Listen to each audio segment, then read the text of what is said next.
Само случаи со тешка клиничка слика и пациенти на кои им е потребна кислородна поддршка се примаат во Тетовскиот клинички центар. Вирусот притиска и се поголем број пациенти бараат да бидат згрижени.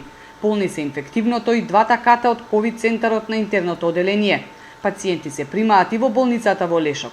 Состојбата е сериозна, а болницата на готов ако треба и целосно да се мобилизира. Ќе имаме и нова реорганизација, можеби и све ќе затвориме ако има потреба. Ќе бидеме фокусирани, ако треба, цела клиника само на ковид центарот.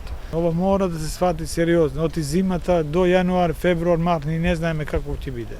Можеме сите да биде инфицирани. Па сега имаме и стресни ситуации и народот е некако исцрпен и тоа влијае. Може да имаме понатаму и изголемен број на помлада популација.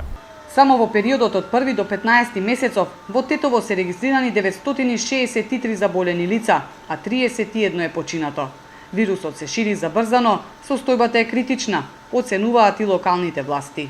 Многу важно да се направи една многу јасна дистинкција на лица кои имаат потреба од хитно болничко лекување, за да може, например, сите што имаат барања за добивање на медицински третман и кислородна поддршка, значи тоа да го добијат.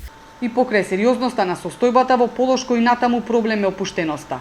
Маски не носат сите, гужвите пред банките не се расчистуваат, локалите не затвораат во 9. Периодов има и неколку случаи каде инспекторите откриле организирање на свадби. Сепак порестриктивни мерки засега не се во план.